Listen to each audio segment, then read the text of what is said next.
дуруд шунавандагони азиз, инҷо студияи марказии радиои муҳоҷир аст ва шумо мустақиман рӯи мавҷи радио нашри навбатии барномаи иттилоотии хабарҳои рӯзро бо муҳимтарин таҳаввулоти Тоҷикистону ҷаҳон мустақиман мешунавед. Имрӯз 21 октябри 2020 сол аст ва хабарҳоро аз Русия шурӯъ мекунем.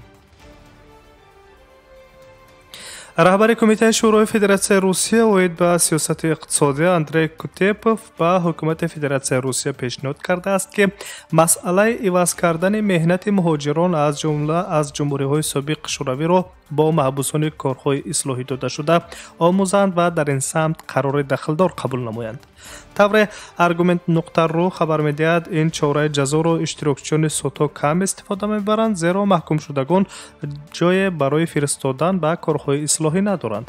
ҳамзамон тавре ки сенатор Андрей Кутепов гуфтааст, корхонаҳои хусусӣ ва давлатӣ истифодаи меҳнати коргарони хориҷиро дар ҷойҳои кории камихтисос ва каммузд афзал медонанд.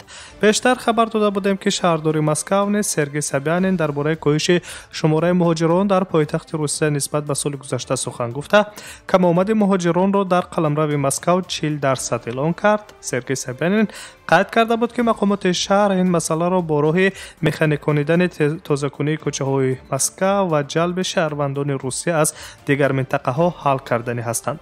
аммо коршиносони масъалаи муҳоҷират ба ин тадбири андешидаи мақомоти шаҳрдории Москав баҳои созгор намедиҳанд, чун тавре гуфта мешавад, шаҳрвандони Русия хусусан москвагиҳо бо шароити коре ки муҳоҷирон бо маоши паст анҷом медиҳанд тамоман розӣ нахоҳанд шуд.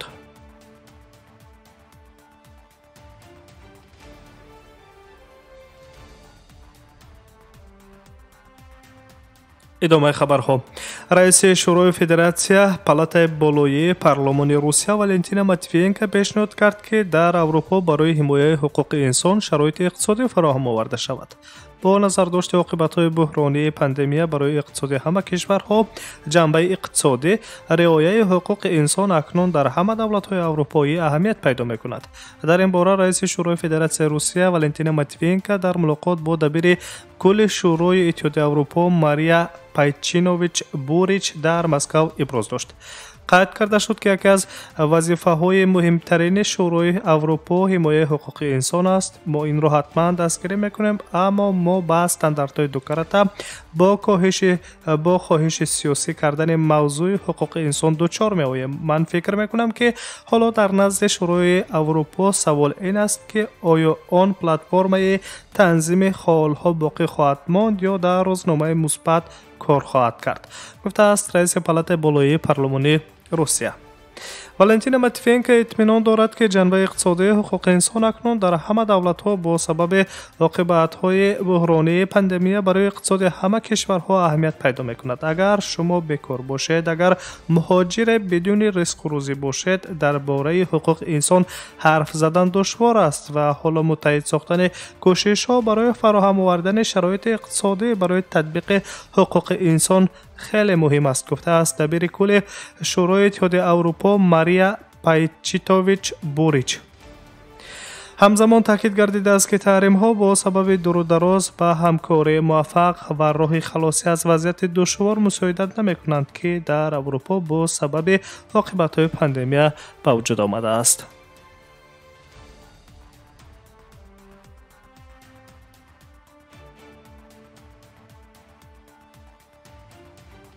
шумо нашри хабареро мустақиман рӯи мавҷи радиои муҳоҷир мешунавед. дар Москав мемонем ва хабарҳоро мустақиман идома медиҳем.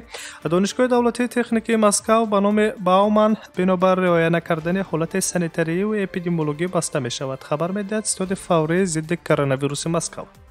масъулини институт ва кормандони мақомоти Роспотребнадзор пас аз гирифтани маълумот дар бораи афзоиши шумораи коронавирус дар байни донишҷӯён ба донишгоҳи давлатии техникии Москав ба номи Бауман рафтанд.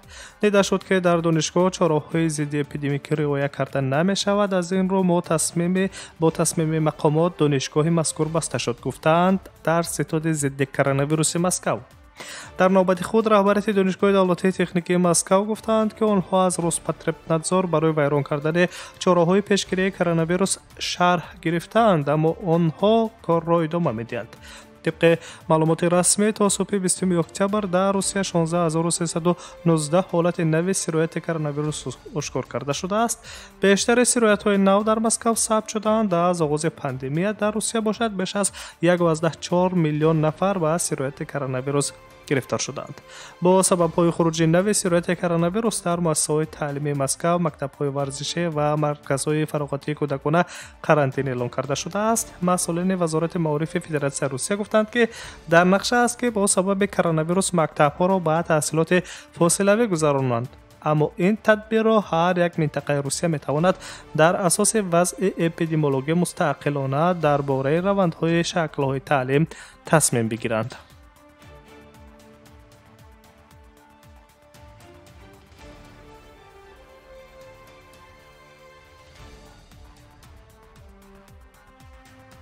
نشر خبری را مستقیما میشنوید و نظر به وضع مهاجران در سرحد قزاقستان و روسیه میکنیم. بیش از 200 شهروند ازبکستان با 130 واسطه نقلیه در مرز روسیه و قزاقستان در منطقه حدودی ولایت استراخان روسیه جمع شده خواستار وارد شدن به قزاقستان میباشند، اما مقامات قزاقستان باشند برای گشودن دالان سبز یا خود راه ترانزیتی باید اول با جانب ازبکستان گفته شنید گذرانند.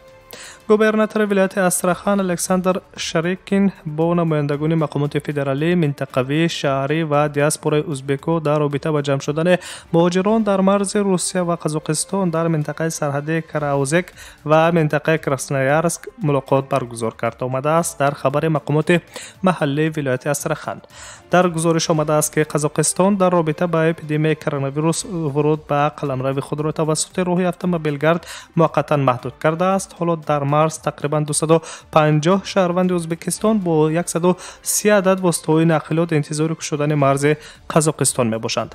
قید کرده می شود که برای ویران کردن قاعده‌های بودباش در قلمرو فدراسیون روسیه علاقه 16 سند حقوق ویرانکنی مأموری ترتیب داده شده است. طبق اطلاع خدمات مطبوعات حکومت ولایت استراخان روسیه، اکثر آنهایی که مجبور شدند در گذرگاه کراوزک توقف کنند از مسکو و دیگر شهرهای مرکزی روسیه آمدند که آنها در ساحه ساختمان کار میکنند یا باعث راننده تاکسی اند. جانب قزاقستان از تجمع مهاجران ازبکستانی در مرز آگاه است و با جانب ازبکستان مسئله مذکور را باید حل و فصل کند، گفتند نمایندگان مقامات محلی ولایت استراخان فدراسیون روسیه.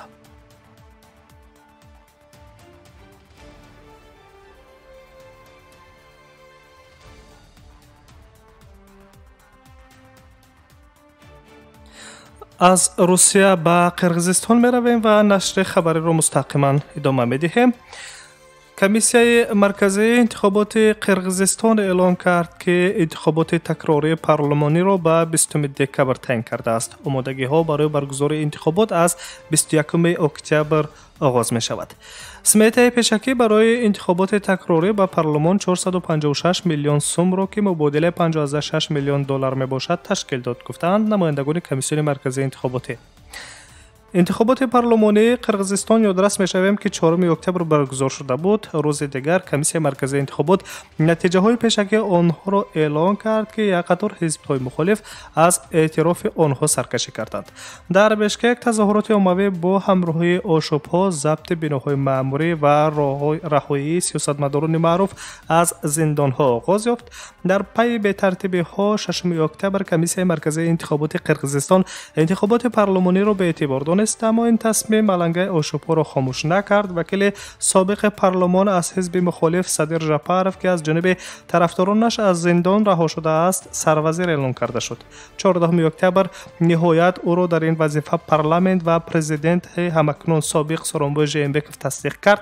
9 اکتبر باشد سورونبای ژینبکوف اعلام کرد که برای قانونیت شروع کردن کشور آماده است استعفا دهد. با گفته او برای این تغییر حکومت پیش از بحران و تعیین تاریخ انتخابات نو پارلمانی لازم است. 15 اکتبر در روز دوم مذاکرات با صدر ژاپاروف، سورونبای ژینبکوف به طور غیر منتظره از مقام پرزیدنت قرقیزستان استعفا داد. طبق قانون‌های جاری قرغیزستان وکالت‌های پرزیدنت در این وضع باید به رئیس پارلمان داده می‌شدند. قنات ایسایف که چند پیش این وظیفه را اشغال کرده بود از اجرای وکالت‌های سرور دولت قرغیزستان دست کشید. در نتیجه سروزیر صدر جاپارف اجرا کننده وظیفه پرزیدنت قرغیزستان گردید. 19 اکتبر کمیسیون مرکزی انتخابات قرغیزستان از قانونگذاران دعوت کرد که قبل از انتخابات آینده به قانونگذاری انتخاباتی تغییرات وارد کنند تا حد ورودهای حزب‌ها به حجم گرو انتخاباتی کاهش داده شود. پیشنهاد شده است که مانع ورود حزب‌ها به پارلمان از 7% تا 5 یا 3% کاهش داده شده. گرو انتخاباتی از 5 میلیون سوم که $61,000 را تشکیل می‌دهد تا به 1 میلیون سوم یعنی $12,000 کاهش داده شود. انتخابات تکراری پارلمانی در قرغیزستان به سنه 20 دکبر سال 2020 تعیین گردیده است.